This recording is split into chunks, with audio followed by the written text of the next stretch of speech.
Welcome to the Empowered Investor Podcast. Have you ever felt overwhelmed by the sheer volume of choices and voices telling you how to plan or invest for your future? With his straightforward approach, host Keith Matthews of Toulette Matthews & Associates cuts through the noise to help you create a winning action plan for you and your family. The decision-making framework discussed in this show can transform you and your investment experiences and will increase your odds of becoming financially secure. Learn more and subscribe today at tma-invest.com. Welcome to the new episode of The Empowered Investor. My name is Keith Matthews, and I'm joined by my co-host, Ruben Antoine, for today's episode. Welcome, Ruben. Thank you, Keith. How are you today? I'm fantastic, thank you. Looking forward to our discussion.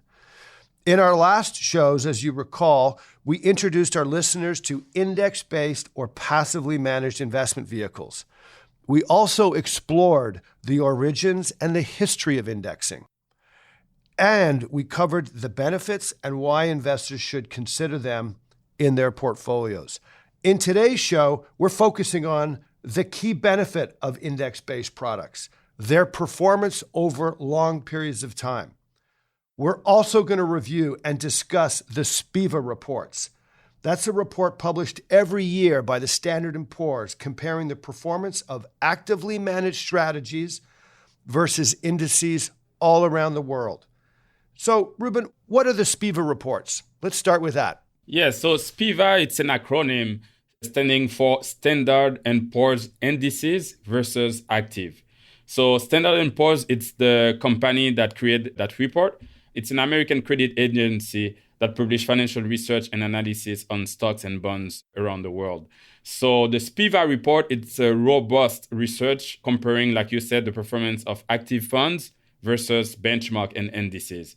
It's a free and accessible report online, and the listeners can go on spindices.com to consult the report. And we'll put anyways all the reference and the website on our show note.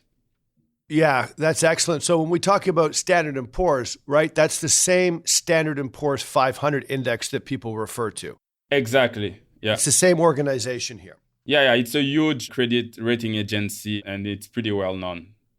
I remember when the first reports came out many, many years ago, it was considered a scorecard. And what's fascinating about scorecards is they allow individuals to actually tally up a score, tally up performance. And in a world before scorecards, often people go with hunches and they go with their feelings and emotions, and they're not really in tune with the actual performance. Yeah. I have a rugby analogy on scorecards. You always go back to rugby, eh? Well, I've been coaching the sport for, 30, 40 years, actively coaching for 20 years and coordinating. But there was a period in time, I remember this vividly, when all of our coaches were sort of talking about their players, and you have a roster of players, and everybody kind of ranks them according to what they feel and their perceptions. Yeah. I recall a new coach came in and he quietly kept a scorecard on players' performance. Wow, interesting. So you went from being subjective, he's trying to make it more objective. Yeah. And he didn't tell us he was keeping a scorecard. He kept the scorecard and he tallied it. He waited for 6 games. Then he presented the scorecard to the other coaches and he said, listen, this is how people are performing during the games. Wow, interesting. Yeah. And it would be, here's the number of tackles that are made by a person. Here's the number of missed tackles made by a person. Here's the number of proper, what we call offloads, passes. Here's the number of poor offloads. So now we actually had statistics to track player performance. We had a scorecard. Yeah, based on data, not on how you feel about a player. Yeah, so what we ended up doing is selections started to be modified based on what we were finding in the data and the scorecards. And what I find fascinating about any of this is it's the same kind of thing with this active versus passive. This debate of are active money managers really adding value versus the indices, and this scorecard is really helpful for advisors and for investors around the world. Yeah, to put some rational in the debate, of which strategy is better, which one is winning, if we can say, in a sense. Yeah, that kind of helps describe the why scorecards. Yeah. So when people say, well, what's important about a scorecard? Why should I care about what's in a scorecard? Well, because it can really provide some meaningful data, which can help you make better decisions. Exactly. Yeah. So, Ruben, give us some examples here. Let's talk about performance of specific strategies and what we found in some scorecards, and then tell the listeners which countries around the world does SPIVA now have scorecards on? Yeah, so when you think about that, the SPIVA report, like we said, it's a comparison between active investing and indices. And they have done that research not only in Canada, but in many other regions. They have one every year. Actually, it's a semi-annual report. But since 2002, we have that report for Canada, for the US, for the region of Europe as well, but other countries like Japan, Australia, the region of Latin America, India, South Africa. So it's pretty much global, basically. Yeah, so what you're saying is, if you think about it, the markets that are in these scorecards represent almost 95 to 98% of all stock markets around the world. Yeah, exactly. And when you see a pattern in a certain region, you want to see if that pattern will repeat in other regions, and it makes the research more robust. Yeah, that's amazing. And so at the core of the report, what is the percentage that they're trying to determine? They want to see, when you take all the active funds in the world and in different regions, on average, when you think about that, an active fund is when you pay a high fee for a manager that's going to use a strategy to actively try to deliver you as an investor a higher return than if you were to invest in the market by buying the indices. And when you look at the data, on average, they tend not to outperform the indices. So for example, in 2019, if you look at the Canadian active funds, 92% of them for the year of 2019 underperform the indices.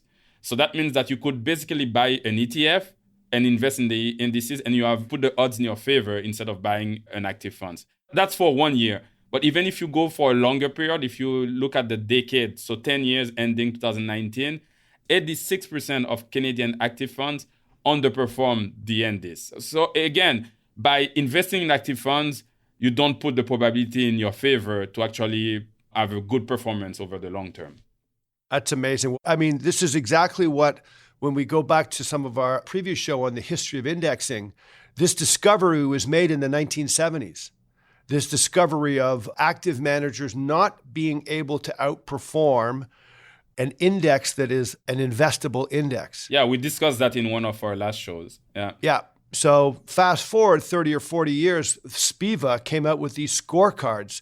And in each country, they break a country into a variety of strategies, whether it's large company stocks, small company stocks, bonds, whether it's their version of international markets. But each scorecard has a series of asset classes where they rank the percentage of managers that can outperform. And we'll talk about the rankings a little later, but that's essentially the essence of these scorecards. Oh, yeah. It's amazing. And to be clear, I know we are repeating ourselves to the listeners. The scorecard is actually showing us which party is the loser and which one is the winner on average, so that the investors can have a better idea where they should allocate their money. It's amazing to see. I invite the listeners to go and check the scorecard. It's not what you would think. So let's cut to the chase here. On average, when you looked at all the reports, I have a number in my head, but on average, when you look at all the asset classes, all the different countries, all the different locations, on average, what percentage of actively managed strategies beat the benchmark? Yeah, so on average, like you said, different countries, different region, and even different time period, 1 year, 5 years, 10 years, on average, 80 to 90% of active managed funds tend to underperform their benchmark. So that means you will have 20 to 10% of the thousands of active funds you have available in the marketplace that will outperform the index, which is small compared to what you will think when you just listen to your advisors or ads on TV about where to invest your money. Yeah, that's a remarkable statistic when you think about it. Essentially, it's saying 80% of the strategies that are being promoted, discussed, sold are not matching the benchmark. Yeah. And this is basically saying that the idea of having a human portfolio manager who will claim that you have some skills to know what's coming and actively manage your money, it's maybe a myth. I'm going a bit intense here, but yeah, it's maybe a myth because that's what people will think. I often hear people asking me, oh, you are a portfolio manager, so you can see what's coming, like what we should do with our money. And when you tell them, no one can do that, sometimes people think that that's the job of a portfolio manager, you know? Yeah, absolutely, for sure. And it's a good setup here, Ruben, because we're going to go into what I think are the three yeah, but. And these are the yeah, but active money management still works here. Oh, okay, I see. The way they will defend themselves, yeah. Yeah, the first yeah, but is in a bear market, actively managed strategies will do better than a broad index.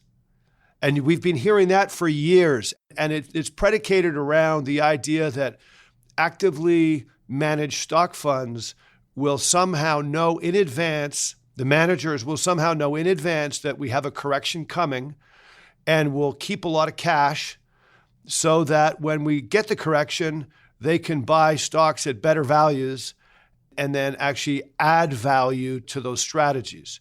Or if they don't keep enough cash, they will say, even if we are invested, we will know when it's coming and we will get out in time. So there's that as well. Yeah, absolutely. So those are the two big ones. And so that's what, the active strategies have been marketing for decades now. So what does the data show? Yeah, that's a good point because that's a sales pitch, right? Many active managers, they will say that indices have been outperforming in the last 10 years before 2020 because it was a rising market, right? But the data show that it's not necessarily true because, basically, I think the COVID crisis, what we just lived through right now, and we're still living through, have tested that rationale because, as the listeners may know, the market went down close to 35% between mid-Feb and mid-March. And you will expect that, an active manager would have outperformed during that period because they will manage around, the crash.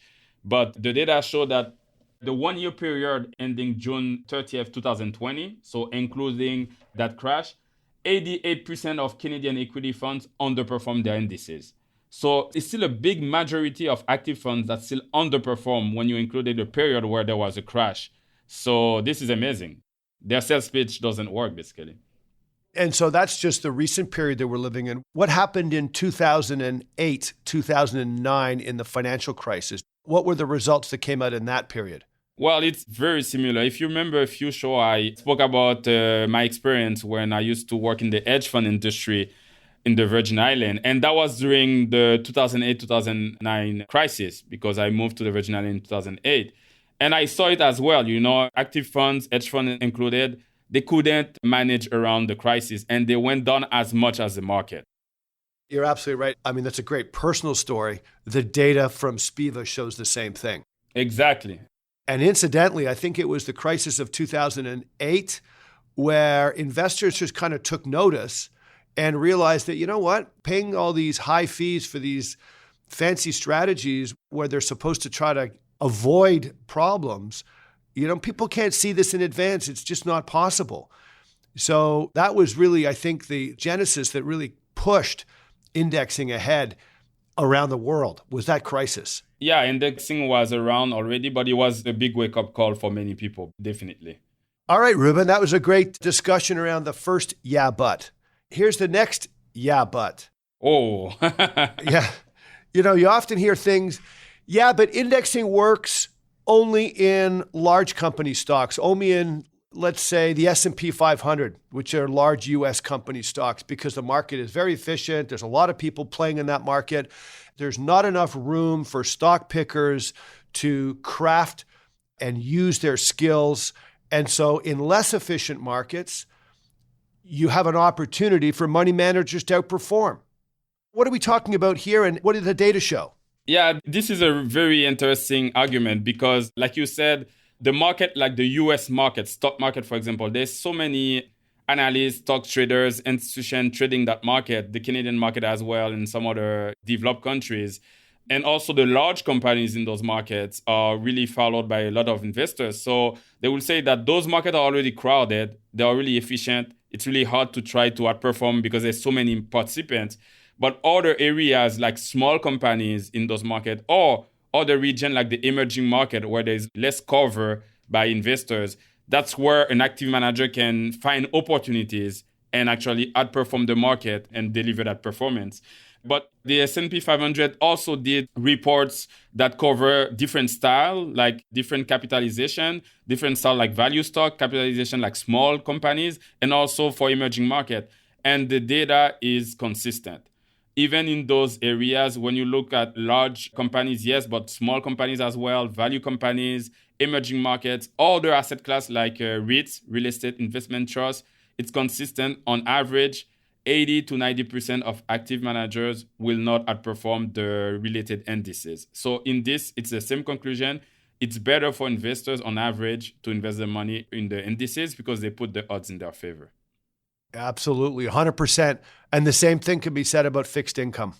Yeah, exactly. So, you know what these SPIVA reports show, and let's just sort of wrap up a little bit, is that by country, and then within each country, by asset class that managers manage to, fixed income, their local equity markets, U.S. equity markets, the largest market in the world by style, growth versus value, by capitalization, large versus small, by REITs, which is a slightly different asset class. Regardless of any of these situations, we have the same conclusion. Yeah, no matter how you cut it, how you look at it, it's back to the same conclusion. Yeah, and that's what these report cards show. It's amazing. Yeah, and different time period. Yeah. It's crazy, eh? Yeah, it is amazing, actually. Well, I mean, it's amazing. No wonder so many parts of the world are pushing forward using indices and passively managed investment vehicles in their portfolio construction. We're still lagging in Canada. The opportunity is moving forward, but the scorecards show that the results are there. Yeah, and it's public information. So we've covered two yeah buts. This is the last one that I could think of anyway. Yeah, but I only pick the winning investment strategies. Oh, yes. I often hear that, yeah. Yeah, I only pick, of course, the first quartile managers. I mean, it's obvious, right? If you're looking at sort of the last 5 years of results, you would say, I'm only going to pick the winners. Yeah, because like we just said, right? We said 80 to 90% will underperform. So someone might think, what about if I pick the 10 to 20% that outperform? Then I'm okay. Like all what you guys just said doesn't matter. Exactly.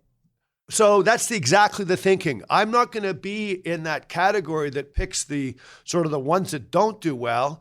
I'll pick the winners. So what does the data show about winning strategies? Yeah, because, if this was a strategy, right, to pick the winners, that means that or your investment advisor knows who is the winner right now and gonna stay the winner in the future. Hang on, and that's a great point. But before we even get there, what do people use to pick their winners? How do they traditionally pick their winners? Yeah, that's common, right? They will look at the past performance and they will say, oh, this strategy have been winning in the past year, past 5 years. Usually people will look at the past recent performance, not necessarily the 30-year or the 20-year performance. And they will say, oh, this is winning right now. And that's the one to pick, so that's the data they will rely on. Yeah, so that's the premise, is people look at the data and they say, oh, I really like what this strategy is doing. So it's the winner. It's got a better performance. It's beaten the index. It's beaten other managers. It's a top 20% manager. So therefore, I will buy that strategy thinking and feeling confident that it will continue to have outstanding performance. Exactly. And to be honest, it seems like the right thing to do. The problem with that strategy is that it's assuming that because you were the winner in the past, you're going to stay the winner in the future. And remember, when you're an investor, a long-term investor, you're not investing for the next 5 years. You're investing for the next 15, 20, 25 years. So you're assuming that investment manager will continue having outperformance for many decades. And the data shows that, when you look at the S&P, they do another report called the persistent scorecard, where they show that the top quartile manager, so the one that are winning right now or in the past few years, do they still stay the top quartile managers? So are they still outperforming in the future? And it's really surprising because what the data show and the research show, and again, it's public information, the one that they were in the top quartile, they don't tend to outperform in the future. they tend to actually drop in the lowest quartile. Wow. So what you're saying is the winning horses can't continue to win. Yeah, they tend to become bottom performing fund. It's crazy. Yeah. Well, I mean, it just reminded me of when I was a bond trader back in the mid-90s. You're trying to figure out how to buy strategies. And this is before I discovered indexing. Just before, I was selecting mutual funds. And, what did I do? I went and bought the mutual funds that had the best performance in the past 4 years, thinking this is easy. This is before your time, Ruben. Believe it or not, there used to be books that you could buy at Chapters, which would say, basically, here are all the top mutual funds to buy. And people used to line up and buy these books, and it was all about crafting. How do you look at these managers and how do you buy them? This would have been in the 90s. These were top-selling books back then. Yeah. So, it's human nature to think that you can study something, look at the data, say, I try to identify the winners, and then invest in those winners. It's human nature to do so. What's not human nature is to realize that what you're really investing in is underneath or kind of asset classes. And asset classes go in and out of favor. So managers will go in and out of favor. Exactly. And then there's another aspect as well is if a fund has been performing well, chances are that you will be buying that fund when things are expensive. That can play into it as well. You're not necessarily buying low, depending on the strategy. Yeah, you tend to be buying the high strategies at the time. So a couple points left in the show, and then we're close to wrapping up here, but let's answer a couple of key questions here. Why do active funds underperform? What's the main hypothesis around why they underperform? I think we just covered that they underperform, and we just provided some response to the argument people tend to hear. But yeah, the why is there's different reasons. One of the reasons is we touched on that as well. It's the fact that the market is very efficient. So we discussed that in a past show.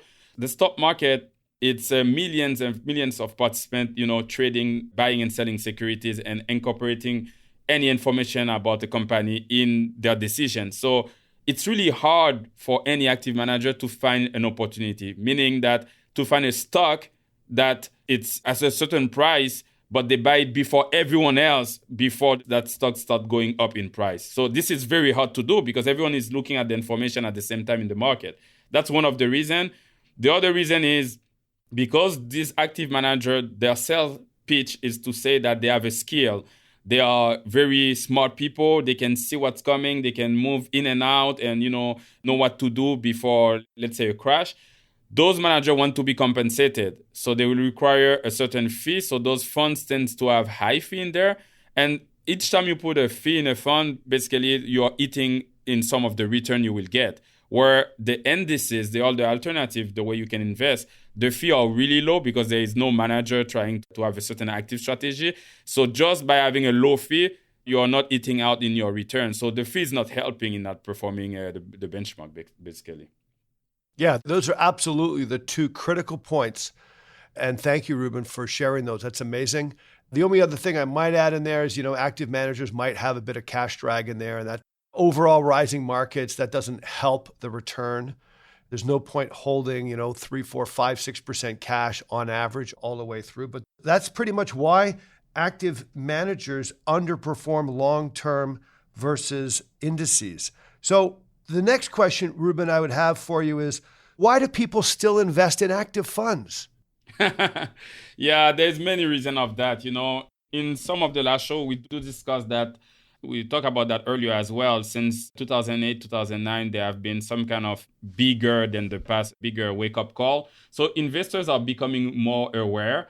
There is a shift to passive in the world, a bit slower in Canada. But, still in Canada, even if slower, relatively speaking, there have been, for example, 22 billion of inflows in index-type strategies. So it's coming. But the why they still tend to favor active funds is, first of all, they tend to look at the past performance, and that's what is being sold to them. Many investors, when they sit down with an advisor, that advisor will show them some funds, and obviously that advisor will pick up the funds that were performing at that time, and that's what they will sell to the investors. So a lot of investors, they still don't know about the alternative. So that's one of the reasons. Yeah, those are great points. And, I think even within the advisory community, there are advisory firms. A lot of the large banks will do it. A lot of the firms will do it. They will suggest that the value add that they bring to the table is their ability to identify the winners. Exactly.